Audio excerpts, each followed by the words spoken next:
Bell बजाओ और समा की खबर से बाखबर हो जाओ। तो इससे क्या होगा? खबरें हो या रीएनएक्टमेंट या हो सुबह सवेरे के टोटके, समा की खबर चाहिए तो बेल बजाइए।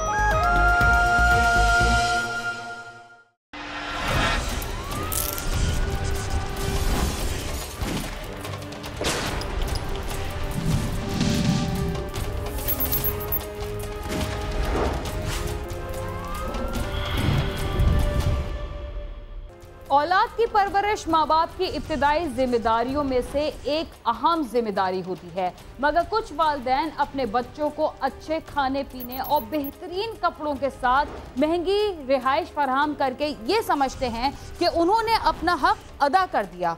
वो ये नहीं देखते कि उनके बच्चे फारिग वक्त में क्या करते हैं, उनकी दोस्ती किन बच्चों के साथ है और अगर उनके पढ़ने लिखने और खाने पीने के मामूलात में कोई तब्दीली आई है तो ऐसा क्यों है।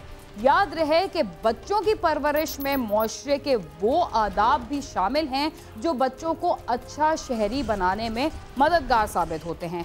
बदकिस्मती से बहुत सारे वालिदैन ना तो अपने बच्चों की सरगर्मियों पर नज़र रखते हैं और ना ही उनकी बेहतर तरबियत पर तवज्जो देते हैं, जिसकी वजह से बहुत सारे बच्चे जराइम पेशा और नशे के आदी अफराद के हाथों अपनी ज़िंदगी तबाह और बर्बाद कर बैठते हैं।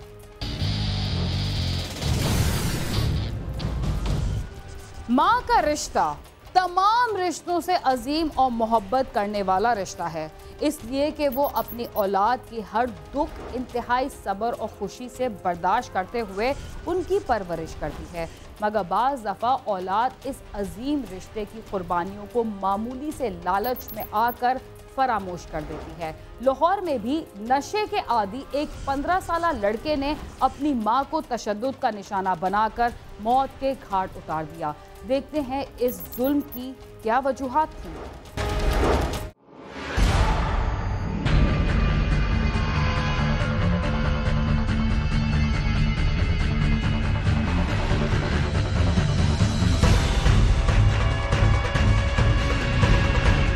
फैक्ट्री रियाकर हाशी जफर कई सालों से रोजगार के सिलसिले में दुबई में मुकीम है। उसकी बीवी कौसर परवीन अपने 7 बच्चों के हमरा अलहदा मकान में रहती थी, जबकि उसके देवर वगैरह अलहदा रहते थे। उसका बेटा 15 साल तौसीफ नशे का आदी था और अक्सर माँ से लड़ झगड़ कर पैसे लेता रहता था।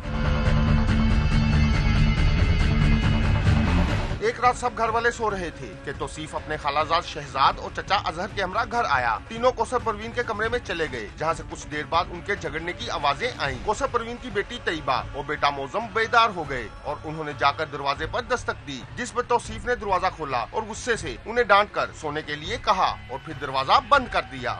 हमने आवाजें सुनी थी, वो मेरे चाचू ने पापा को फ़ोन करके कहा ये तुम्हारा काम हो गया, पैसे मुझे कब मिलेंगे। पापा कहते मैं अभी दे दूँगा, तुम अब चले जाओ।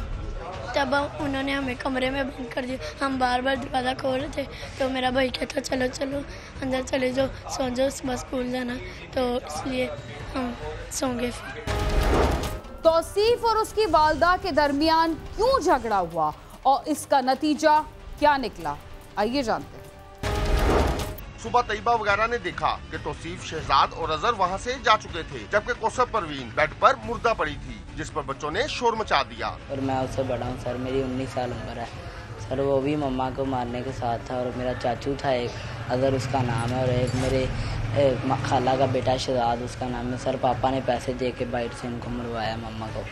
क्या वजह हुई? कोई रिश्ते का सर नहीं सर, वैसे ही शक करते थे मम्मा को। क्या शक करते थे? क्या कहते? सर वैसे कभी किसी को कहते थे आपकी मम्मा ऐसी का, आपकी मम्मा ऐसी का। इन्हें फ़ोन किया कि इसको ऐसे मारा, पैसे दिए थे। और मारने वालों में कौन कौन शामिल है? सर मेरा भाई छोटा तौसीफ और मेरा चाचू और मेरा खाला का बेटा, 3 जने हैं। कैसे मारा उन्होंने? ये रात को आए थे, 10 साढ़े 10 बजे आए थे और सर जी इन लोगों ने मारा है। इत्तला मिलते ही पुलिस मौके पर पहुंच गई। पुलिस ने लाश कब्जे में लेकर पोस्टमार्टम के लिए भिजवाकर मुकदमा दर्ज कर लिया।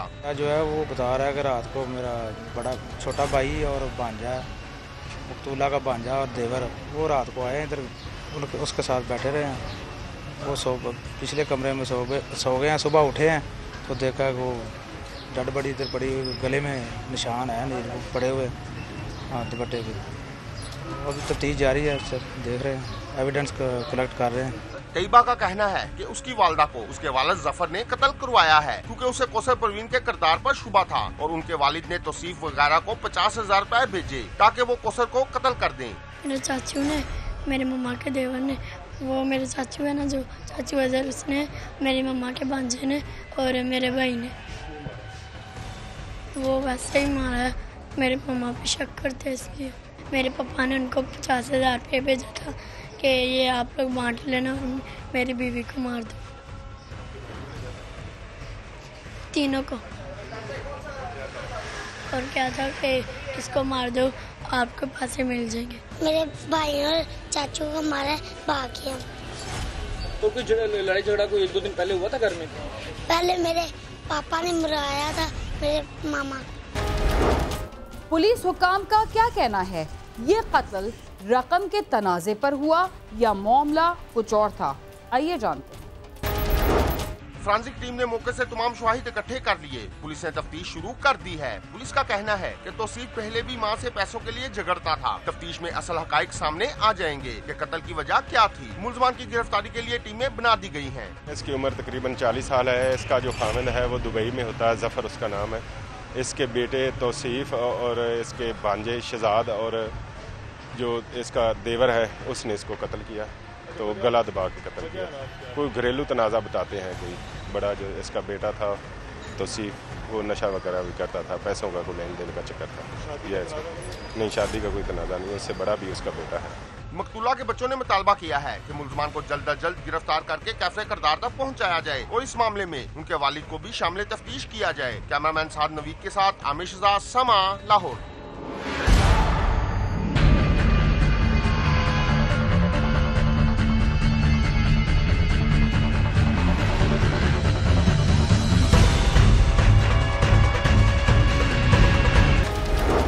बदनसीब होते हैं वो माँ बाप जो अपने बच्चों की सही अंदाज से तरबियत नहीं करते, मगर उससे भी बदनसीब होते हैं वो बच्चे जो अपने माँ बाप के खून से अपने हाथ रंग लेते हैं। प्रोग्राम क्राइम सीन में वक्त हुआ एक मुख्तसर से वक्फे का, तब तक आप समा के साथ ही रहिए।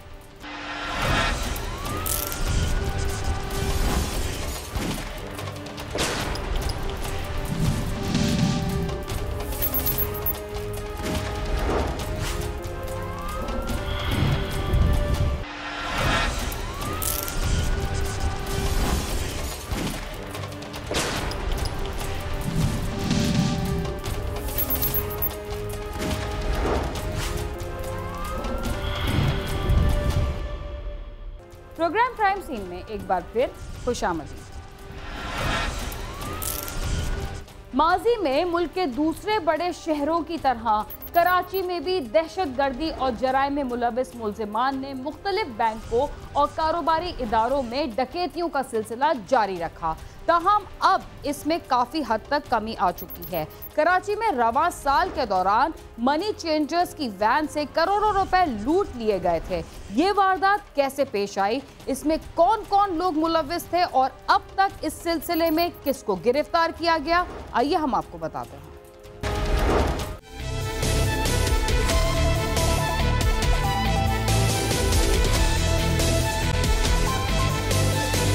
घर का भेदी ही लंका ढहाने पर आ जाए तो कोई क्या कर सकता है।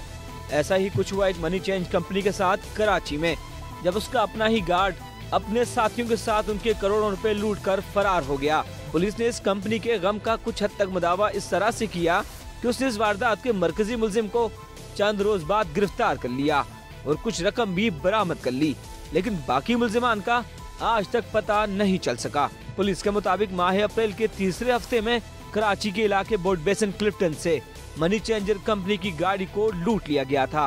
पुलिस का कहना है कि ये वारदात कराची में इस साल की सबसे बड़ी डकैती की वारदात थी, जिसमें 6 मुलजिमान ने 1 करोड़ 23 लाख रुपए से ज्यादा की रकम लूट ली थी। एक मनी एक्सचेंज कंपनी की गाड़ी, उसके अपने गार्ड्स ने उससे कैश जो कि 1 करोड़ रुपए से ज़्यादा का था वो छीन लिया था। तो उसमें हमें आज अल्लाह ने कामयाबी दी है। उसमें जो एक नामजद मुलजिम था उसको हमने, जो कि उनका गार्ड था, उसको हमने गिरफ़्तार किया है और उससे कैश जो कि उसके पास था कोई तकरीबन 19.5 लाख रुपए के करीब, वो हमने उससे रिकवर किया है। वारदात के बाद कानून नाफिज करने वाले इदारे मुतहरिक हुए तो इस बात का इंकशाफ हुआ के इस वारदात में इसी कंपनी के 3 सिक्योरिटी गार्ड्स मुलव्विस थे।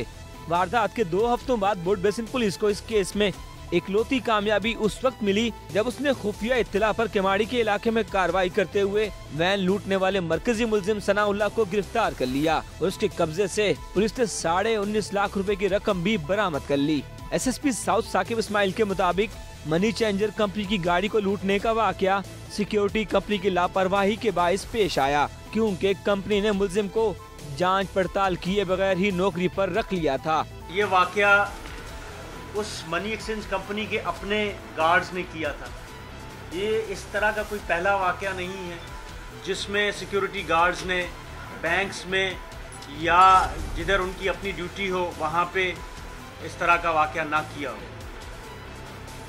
उसमें जो बुनियादी वजह होती है वो उनके जो क्रेडेंशियल्स हैं, उनकी जो कैरेक्टर एंटेसिडेंट्स हैं, उनको टाइमली वेरीफाई नहीं किया जाता।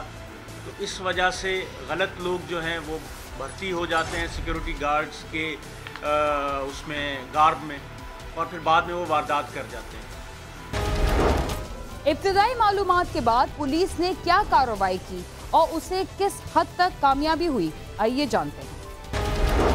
पुलिस का कहना है कि उन्होंने महकमा दाखिला सिंध को मज़कूरा सिक्योरिटी कंपनी का लाइसेंस मंसूख करने की दरख्वास्त भी जमा करवा दी है। सिक्योरिटी गार्ड्स की जो कंपनी है उसके खिलाफ कार्रवाई होगी और हम कोशिश करेंगे कि होम डिपार्टमेंट उसको डी नोटिफाई करे ताकि इस तरह की दूसरी जो कंपनीज़ हैं वो इससे उनको पता चले कि इस तरह नहीं होगा कि वो जिसको चाहें वो बगैर किसी वेरिफिकेशन के, बगैर किसी ट्रेनिंग के गार्ड के तौर पे रख लें। पुलिस का कहना है कि मुल्जिमान ने अपनी कंपनी की गाड़ी को लूटने का मंसूबा कई माह से बना रखा था और इससे कबल भी इन्हीं मुल्जिमान ने कैश वैन लूटने की कोशिश की, लेकिन उन दिनों के दौरान ये वारदात न हो सकी। इस वारदात में छीनी हुई गाड़ी इस्तेमाल की गई। इसकी मंसूबाबंदी ये काफ़ी दिनों से कर रहे थे। इससे पहले कोई 1-1.5 महीना पहले भी उन्होंने कोई अटेम्प्ट की थी, लेकिन वो उस वक्त कामयाब नहीं हो सके थे फॉर एनी रीज़न। कोई प्रॉपर्ली उनकी आपस में कोई कोऑर्डिनेशन नहीं हो सकी थी और जो है ये इन्होंने प्लानिंग की थी। इनके पास गाड़ी जो थी वो छीनी हुई गाड़ी थी, उसके जाली कागजात थे। पुलिस हुक्काम कहते हैं कि अगर सिक्योरिटी कंपनी भर्ती करने से कबल अपने सिक्योरिटी गार्ड सनाउल्लाह का क्रिमिनल रिकॉर्ड चेक करवा लेती तो शायद ये वाकया पेश न आता, क्योंकि मुलजिम के खिलाफ सिर्फ उसके आबाई इलाके में ही कई मुकदमात दर्ज हैं।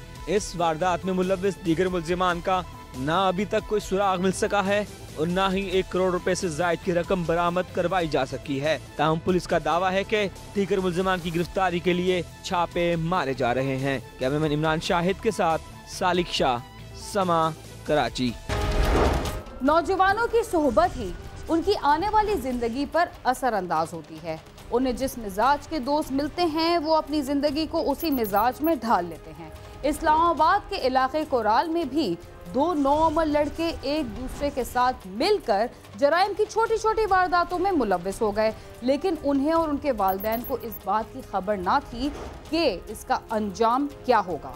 देखते हैं कि वालिदैन का अपनी औलाद पर नजर ना रखने का आखिर क्या नतीजा निकला।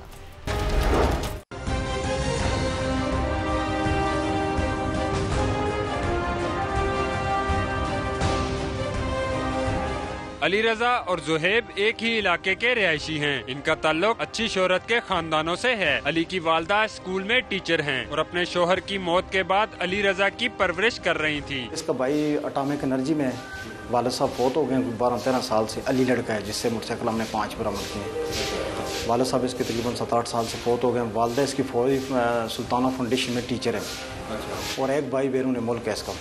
अली रजा शुरू से ही ऐसे दोस्तों की सोबत में रहा जो छोटी मोटी वारदातें करते थे, मगर अली रजा ने एक दिन अपने दोस्तों को भी पीछे छोड़ दिया और जुहेब को अपने साथ मिलाकर घर के करीब से एक मोटरसाइकिल चोरी कर लिया और उसे अपने घर ले गया। अली लड़के की 4 दिन मैंने रेकी की, उसको मैंने ट्रेस किया कि उसकी क्या कारकर्दगी है, कहाँ जाता है, कहाँ बैठता है, कहाँ उठता है। वो रात शाम ठीक लाइट जाती है 7 बजे। लाइट जाने के फौरन बाद वो वारदात के लिए निकल जाता है। अपने किसी एक साथी को चुन लेता है और जिस जहाँ गली में अनलॉक मोटरसाइकिल खड़ा हो उसको वो अपने कब्जे में ले लेता है और अपने घर में जाकर खोलता है या किसी दोस्त के घर में जाकर खोलता है। उसके पार्ट्स फिर वो दाएं बाएं बहते हैं। जब हमने उसको गिरफ्तार किया, थाने ले आए, तो उसने हमें तीनों मोटरसाइकिलों को पहले बताया ये रहा कि ये मोटरसाइकिल मैंने चोरी की है। एक मोटरसाइकिल की चोरी के बाद अली रजा आदि चोर बन गया और उसके साथ उसका दोस्त भी शामिल था। जब पुलिस ने उन्हें गिरफ्तार किया तो मजीद क्या इंकशाफ हुआ।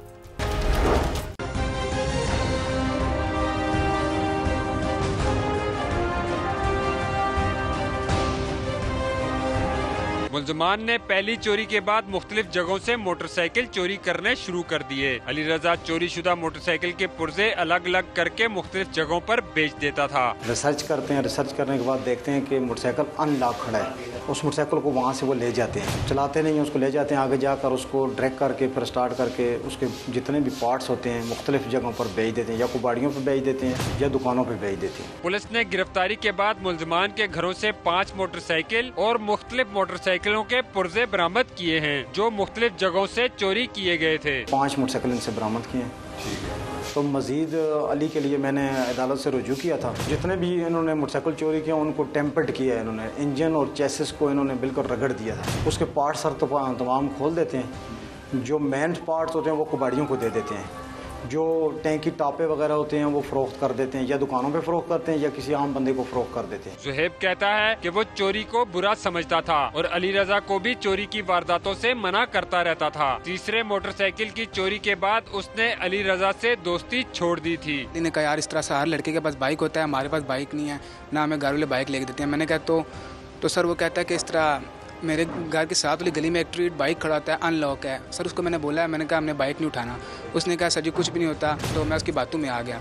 इस तरह सर फिर वो मेरे साथ गया, उसने मुझे बोला कि मैं यहाँ पर खड़ा होता हूँ तो तुम इस बाइक को पकड़ के थोड़ा सा आगे ले आओ, आगे मेरा काम है। सर मैंने बस घर के आगे बाइक खड़ा था, सर थोड़ा सा उसको आगे लेके गया, उधर आगे सर अली ने उसको डायरेक्ट करके चला के सर अली ले गया घर। एक दिन फिर सर हम जा रहे थे, एक और हमारे साथ लड़का था, उसको भी अली ने बोला यार तू वहाँ पर देखभाल कर। सर उधर भी मैंने अली को मना किया, मैंने कहा अली यार ये गलत कदम है, हम नहीं उठाते, बहुत बुरा होगा हमारे साथ भी और हमारे वालिदैन की इज्जत जाएगी। मगर सर उसने कहा कुछ भी नहीं होता। वहाँ से सर उसने एक CD70 बाइक उठाया, वो बाइक उठा के सर उसने अपने एक दोस्त के घर खड़ा कर दिया। वो बाइक भी सर मुझे नजर नहीं आया उस दिन के बाद कि वो बाइक किधर गया किधर नहीं गया। बिलाशुबा बुरी सोबत इंसान को ऐसी ही दलदल में फंसा देती है जिससे निकलना मुश्किल हो जाता है। माँ बाप की जिम्मेदारी है कि नौजवान लड़कों पर नजर रखें और ये भी देखें कि उनका उठना बैठना किन लोगों के साथ है ताकि बाद में किसी बड़ी परेशानी से बचा जा सके। कैमरामैन नदीम शेख के साथ नईम जंजुआ, समा, इस्लामाबाद। इब्तिदा में छोटी छोटी चोरियां करने वाले बच्चों के वालिदैन ये बात क्यों भूल जाते हैं कि उनके बच्चे बड़े होकर भी इस आदत से छुटकारा नहीं पा सकेंगे। इन लड़कों के वालिदैन भी इब्तिदा में शायद ये अंदाज़ा ना लगा सके कि आगे चलकर उनके बच्चों के साथ क्या सूरत हाल पेश आने वाली है। इसके साथ ही क्राइम सीन अपने इख्तिताम को पहुंचता है। अगर आप हमसे रब्ता करना चाहते हैं तो हमारा पता है cs@sama.tv। इसके अलावा फेसबुक और ट्विटर पर भी हमसे रब्ता कर सकते हैं। बीना खान और क्राइम सीन की टीम को इजाज़त दीजिए और देखते रहिए समा।